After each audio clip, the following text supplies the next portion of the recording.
మంత్రి అమిత్ షా మీద మీరు కుట్ర చేస్తున్నారు.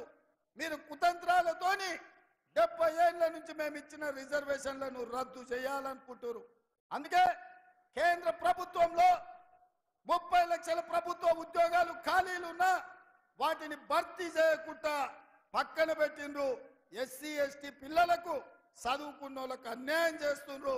అందుకే మీరు ఈస్ బార్ 400 పార్ అంటున్నాడు. ఎందుకయ్యా అంటే 400 సీట్లు బీజేపీకి వస్తే రాజ్యాంగాన్ని సవరించే అవకాశం ఉంటుంది.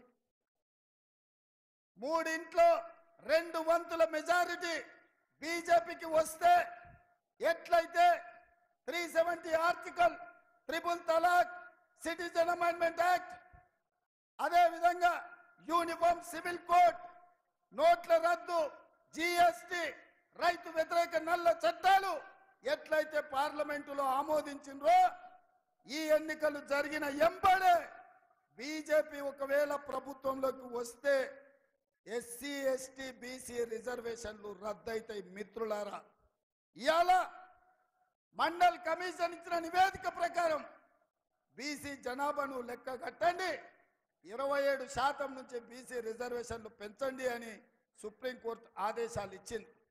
వాటిని దృష్టిలో పెట్టుకొని ఇవాళ కాంగ్రెస్ బీసీ జనాభాను లెక్కించాలంటుంది. ఎందుకు బీజేపీ బీసీ జనాభాను లెక్కలు వేయొద్దు అంటుంది? నరేంద్ర మోడీ సమాధానం చెప్పాలి.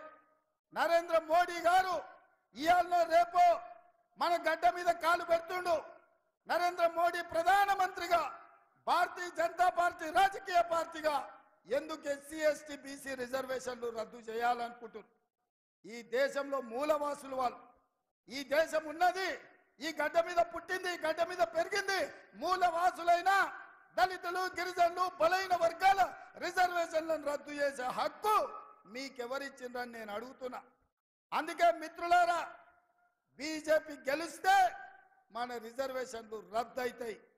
అందుకే బీజేపీ ఓడిస్తే మన రిజర్వేషన్లు కొనసాగుతాయి. ఈ ఎన్నికల్లో ప్రజలు ఓడాలన్నా బీజేపీ ఓడాలన్నా మీరు ఒక్కసారి ఆలోచన చెయ్యండి. అందుకే ఈ వేదిక మీద నుంచి తెలంగాణ సమాజంలో ఉన్న 50 లక్షల నిరుద్యోగ యువకులకు, ముఖ్యంగా దళితులకు, గిరిజనులకు, బలైన వర్గాల బిడ్డలకు నేను విజ్ఞప్తి చేస్తున్నా. ప్రమాదం పొంచి ఉన్నది. ఎన్నికలైనంబడే నరేంద్ర మోడీ దళితులు, గిరిజనులు, బలైన వర్గాల మీద సర్జికల్ స్ట్రైక్ చేస్తాడు. మీ రిజర్వేషన్లు రద్దు చేస్తాడు. నేను ఎందుకు ఇంత గట్టిగా చెప్తున్నా అంటే నరేంద్ర మోడీ, అమిత్ షా రిజర్వేషన్లు రద్దు చేస్తారని నేను 2-3 టీవీలలో మాట్లాడినా, 2-3 వేదికల మీద నుంచి చెప్పిన.